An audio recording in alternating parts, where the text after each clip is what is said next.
In APQC's continuing series, Keys to Making Change Management Last, APQC talks to Robert Paterson, President of the Renewal Consulting Group. So, just a kind of a basic question. When thinking about change and change management, everyone talks about how hard it is. And do you have any ideas of why it's just so stinking hard? Yes, because culture is really just a set of habits, and they tend to be unconscious, and we're very attached to them. So if you think of what you eat, some people don't think about it at all. They just eat food. But if you think of what you eat, you eat the same things all the time. So if someone tells you you must cut out carbs because that makes you obese and everything, people go, I can't do it. It'll make you well.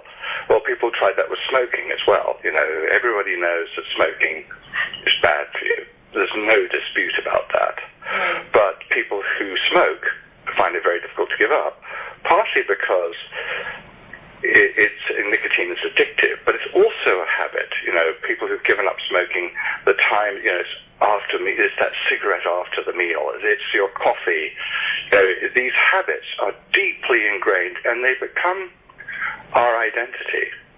So to change a culture, you're doing several things that are very hard. First of all, you're asking people to think about things they never actually think about, because you don't think that your life is a set of habits, you just live it, right? Right. But if you go back and think about your life, it's actually a series of habits of how you react to the world, how you speak, what you eat, what you do, what you spend your money on, what's important. They're all actually habits, and the longer you've had them, the more ingrained they are. And they are you. So when people talk about changing things, culture, they're talking about changing the very essence of your reality. And so you can't, I can't tell you, do you smoke? No. You don't. Do you eat? I eat bad food, though. I eat chocolate all the time. Okay. Yeah. Okay. Well, chocolate's not so bad for you, but you'd have breakfast, you'd have cereal and whatever. Do you put sugar in your coffee or anything like that? Yeah. Yeah. So okay, if I said this is really bad for you, please stop. You wouldn't. Right. You might for a week. Right. And if I kept telling you to do that, what would your response be? I'd dig my heels in and tell you, no way, dude. You get angry with me. Mm-hmm. Okay, let's assume you absolutely know I'm right as well. Does that change anything? No. No.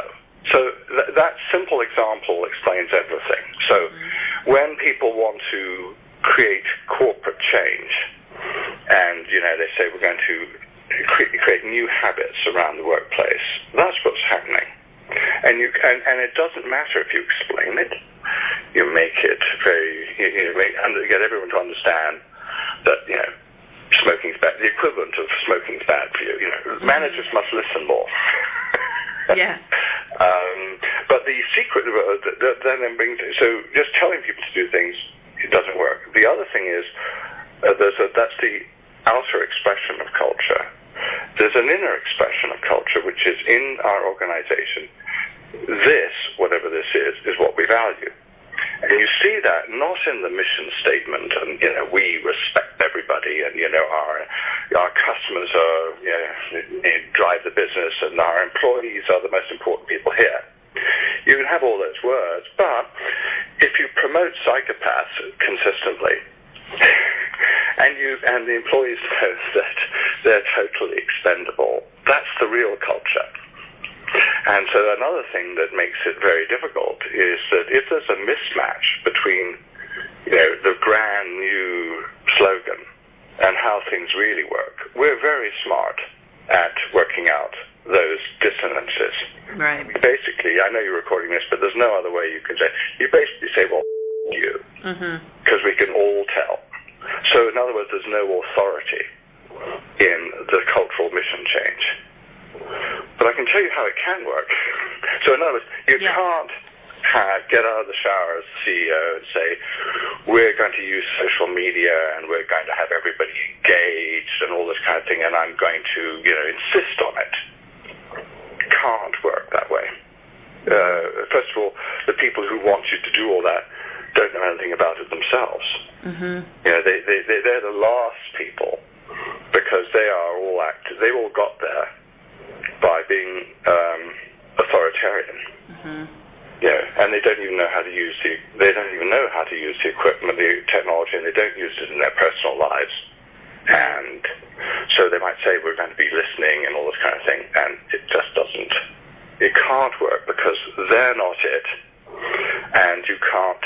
And they are promoting people who do the opposite. One last thing. So I was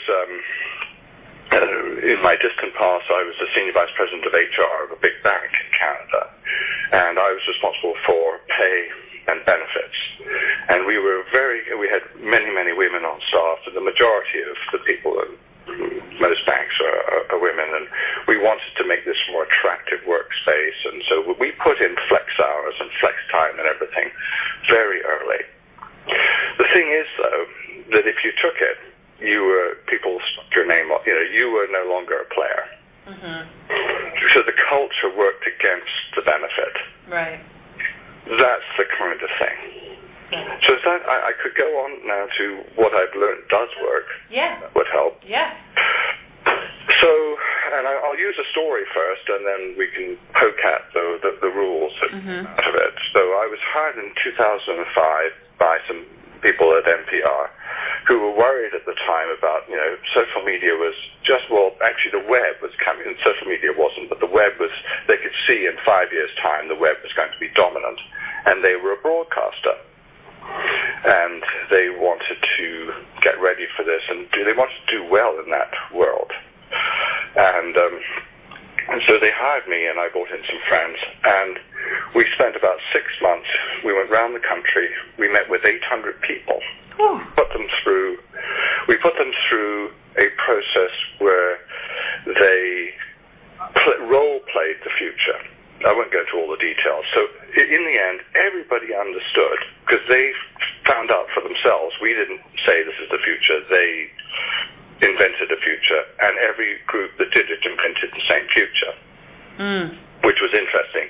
So they all knew that whatever it was coming, and they could all see it. And I thought, terrific, I've done a fantastic job. And so did the senior management of NPR. We all congratulated ourselves. Well done. We really have done a change thing that worked. 2 years later, nothing's happened. Okay, it's all the same. I'm going insane, because I felt we really had, everybody understood what the new was. So it's like everybody understood that smoking is bad for you. Right. But everybody's still smoking. And then we realized that, of course, everyone goes back to their station and back into the old culture. And they're on their own in the old culture, and that's all they know, so that's what reabsorbs them again. That's all they know, because they've actually never done the new. So by accident, we tried something new. There was a new station manager in a TV station that had been failing. And he was brought in as as the Jesus Christ to save it. And so he was given a lot of latitude, and this was in St. Louis. And Jack asked me to come down and say, well, if you can't work it on the system, let's try it in my station. That's where it started to work. So first of all, we had a CEO who was prepared to go the whole way. He was approaching 60. This was it, and he was already a very, very well-respected person. And the station was on its knees. It's a bit like, again, alcoholism, when you're in the gutter is when you have a chance of changing. And so the station, though, was the same as every other station, TV and radio. It all dealt with broadcast, and that's all they knew. So how are we going to get them to be socially interactive, to really start to create a relationship beyond did they like Downton Abbey? And so we picked a topic that we knew nobody would fuss about. Ken Burns was doing a new documentary, The War, which told stories about several families. St. Louis is a big military town, and we thought, why don't we, whilst we have Ken Burns and doing all this, why don't don't we ask St. Louisans to get their kids to get their grandparents to finally tell their story about what happened to them in the Second World War. And we'll collect their stories, and we'll put them online, and we'll help them make films and stuff like that. Well, no one was going to say boo to that. Right. But it involved the station having to work very differently, and they had to get a website up that wasn't just, like a second-hand car dealer website. This was one that was interactive, and they started to learn little things. I'll speed up. So we then found other things to do, and then the big change came when we realized that everybody, this is the mortgage crisis, you had a big bad time in Houston as well. Mm-hmm. And people were getting screwed over by the same people who had got them into trouble in the first place. So we pulled all the community. We decided that the public television station could be, should we say, the neutral place that everybody could trust. We pulled together many parts of the community and started a whole, not a program, but a project to help people help themselves. So we started to put the public into the public television. As we did that, PBS noticed what we were doing and felt, God, this station is doing stuff. So they asked us to do this nationally, and so we brought in about 60 radio and television stations to do this nationally. They'd never done any of this either, you see, before. But because Jack was very respected and had already made progress and found out how to do some of it, they all came on board. But not all of them. Of the 60 or so stations, maybe 15 or 20 really understood it, and the rest came in because they got grant money. Mm-hmm.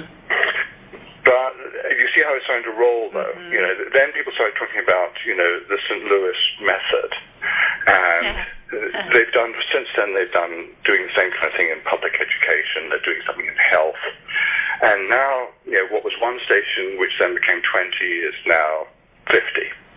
And so what we learned from that is, to change your habits, you've got to have a peer who's with you. Mm-hmm. See, the people at KETC, Channel 9, were the same. They weren't the consultant Robert or the brilliant Abby in Texas, who knows everything. They were just other dweebs from public television, who'd been struggling as hard as they had. Mm-hmm. And then when we got to 20, there are now 20 people like us, and they're trying to do it, and they're getting all the attention, and they're getting all the money. And so the stations who aren't doing it are starting to go, oh dear, if we don't join this, we're in trouble. So do you see the pattern that's coming here? Yeah, it's actually, I'm seeing actually two different patterns. One, having like when people exercise or lose weight and they have a friend who's doing it with them, it's going to do better. But then also the peer pressure is also causing those laggards to move into it as well. Exactly. Mm-hmm. That's it. That's the only way you can do it. Is you've got to find a project it goes back to the tipping point issue. The innovators and early adopters, which make up about 3.5% and 12% of any population, are the ones who'll try something new just for the hell of it, and risk being laughed at and all that kind of thing. It's a very small part of the population. And you always have to start something new in that cultural realm. Mm-hmm. Okay? Yep. You can't launch the smartphone before you've had everyone getting cell phones. And you can't do everyone getting cell phones without people spending $5,000 on a Motorola 20 years ago. Right. And you see, there's a cycle of adoption, and you can never start with the mainstream. Mm-hmm. So it's all about, when everybody, I'm 63, so when I was 20, everybody smoked, right? Mm-hmm. And it was cool. The idea of not smoking was a ridiculous idea. All the cool people smoked. But when some of the cool people started not smoking, that brought the next layer in. And when, in a family, in my house, everybody smoked. You know, the only time they didn't smoke was when they were asleep. You know? But gradually, as one or more stopped smoking, that put the pressure on the other ones. Mm-hmm. And my sister still smokes. Mm-hmm. So she's the other side of it. So there are some people who will never change. Yeah. So you have to set your projects up to take this into account. So when people try and change everyone at once, you have, and except, of course, the guys at the top embody the old, you're doomed. Yeah. So what you have to do is you have to understand there's a cultural sequencing. There are people.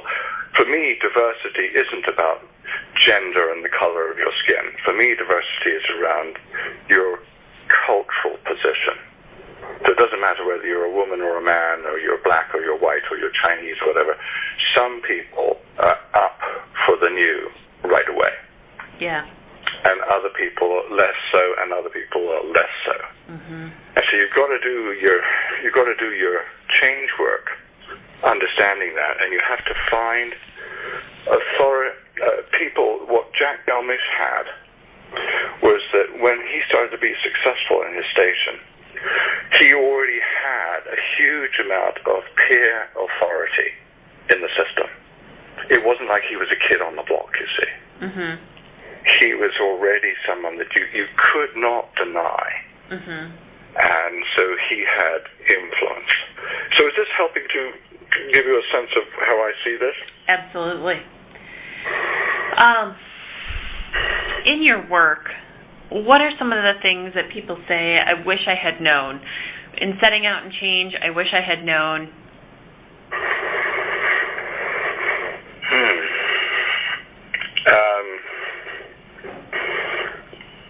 How impossible it is. It's not difficult.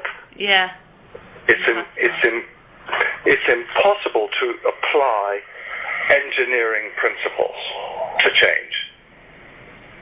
And in business and in organizational life, people use machine principles. Mm-hmm. Understand what I'm saying? Yes. Engineering is cause and effect. If I do this will happen. I move the lever down and the water goes on or off. Mm-hmm. Okay? They see the world like that. But in fact, cultural change is like disease. It's exactly like disease. You have to infect an idea.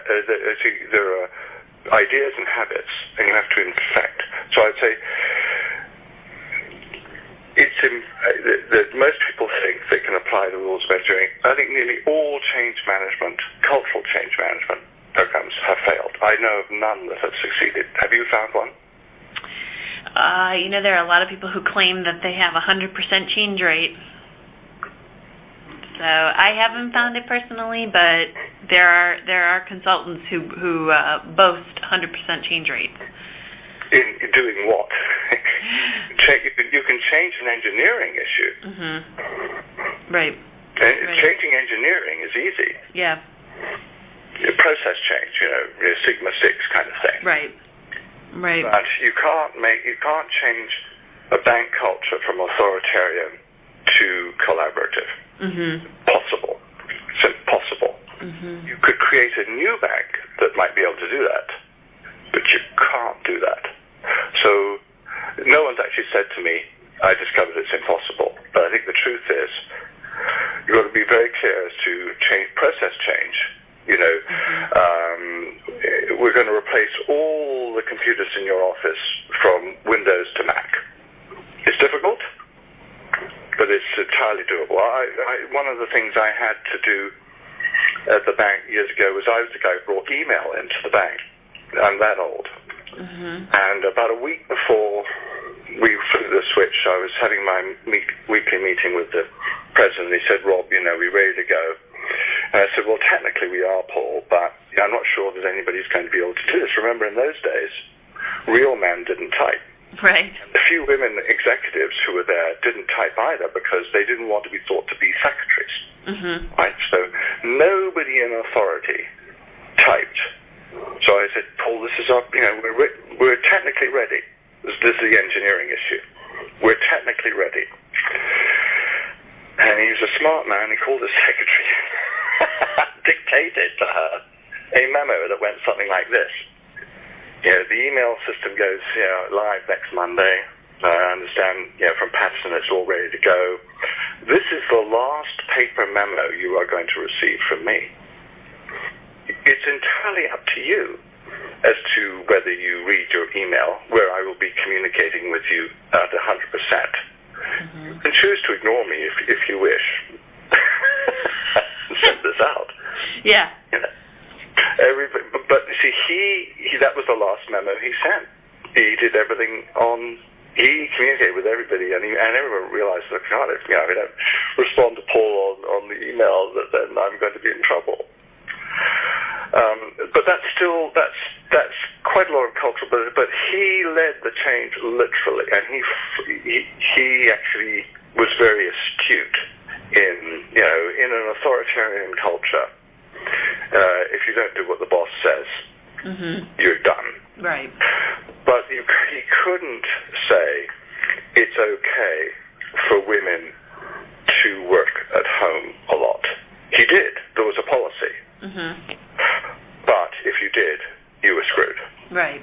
You were put in the kind of we don't care about this person bucket. Because that part of the culture was set by the whole bank. He could do what he could do, but not change the whole culture. So, given that cultural change is impossible, as you say, how do we approach it then? What do we do? Do we just? Well, it is possible, Abby. It is possible, but you have to use the rules of cultural change, which is, first of all, you have to recognize it's all about changing ingrained habits.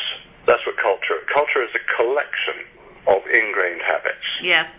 So you have to see that, first of all. It's how you get up in the morning and what you do every day. Okay.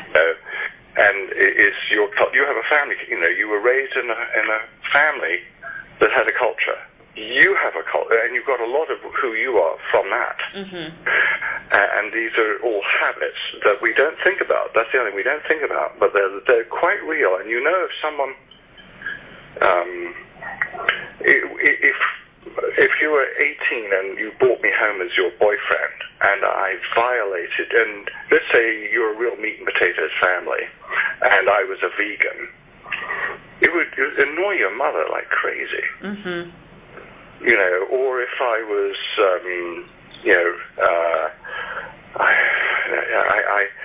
nobody smoked in your family and I smoked, it would annoy your family enormously. Or if I did something, so first of all, it's about habits. It's about habits, and we don't know that we've got all these rules until someone violates them. And even then, all we know is we respond by, we don't like him. And we can't lose that man. Right. He's not going to be good for you. So first of all, they're a collection of habits, and we don't know a lot about them. So that requires the change agent to actually understand that. And the change agent to understand what type of habits do you want to actually, what are the new ones that you want? And then to find a very small project in a go-go part of your organization where you can try it out, because you kind of sort of know what you want to do, but you don't really know in detail. And so in KATC, we knew we needed to have people really understand the web, really understand how to facilitate conversation, really understand how to create communities. But none of us had ever done that. So it's not enough to know. You have to know the most important, because it's about the habit. You have to actually know how to do it, because you've got to be doing it. It's like riding a bicycle. You cannot read a book and get on a bicycle for the first time. Right. It doesn't help. You can read a lot about flying airplanes, but quite frankly, you're going to kill yourself right away if you get into an airplane on your own, no matter how much you've read about it. Right. It's all about the hour. They talk about hours, don't they? Yeah. In pilot. Yep. It's about the hours of doing the new thing. So you find people who are with leadership that's innovative or early adopter. You usually need to find the leader who's an early adopter because he's somebody or she's somebody that the system respects. I'm more the innovator, so I'm the nutty professor. So if you were well known in your organization as being a good person, you could afford to carry me along as the nutty Rob, right? Yeah. And you need the nutty Rob to make sure you're doing the right thing, but you're the one who makes it safe and okay. You need that combination. Right. And you need to have a small, easy-to-do project to find out the hows, or whatever it is you want to do. Okay. And you tell that story like crazy. And then you do another one that's bigger and more complex. And you keep doing that, and then you start bringing in other people to do the same thing. So you're infecting an organization. And you need to find that, and you look with your people that you do the third phase with, which is when you expand outside of for other authoritative leaders who get it, because they're the influencers. And once you've got half a dozen or so in a system of people that the rest respect, all doing it the new way, and all learning how to do it, the rest will start to come. Because I'll close with the story of your country, because it works the same way. So from 1600 or so on, you had the equivalent of innovators and early adopters coming to America. Right. Who would leave Europe to come to the early part of the United States? Right. And that society matured, though, but it was sealed off by the mountains. It wasn't America as we know it now. This was a little bit of England, along the Atlantic coast. But still, people did not get up in the morning in Russia or Ireland or even England and go, let's go to America and have a better life. Wasn't going to happen. It was too difficult. They'd have to give up too much. They'd lose their identity. Anyway, after about 1805, when Jefferson bought the Louisiana Purchase and sent the expedition up the Mississippi, the message went out: there's all this free land. There's all this free land. And everyone's starving for free land in Europe. And at first, more early adopters come over, right? Because your homesteading is, wagon trains and all that kind of thing, and not easy. But they did find all the trails and the routes, and they founded various settlements, right? They started to create infrastructure. And when they built the railway, and they had steamships, then from 1880 to 1913, 50 million people left Europe to America, because the infrastructure had been built. And it was still a very difficult thing to be an immigrant. It was a hell of a lot easier, 1,000% easier than it had been 50 years before then. So that's what the job of the early adopters and then the early majority is, to create the infrastructure to make it easy for the majority to join. Thank you for joining us for Keys to Making Change Management Last.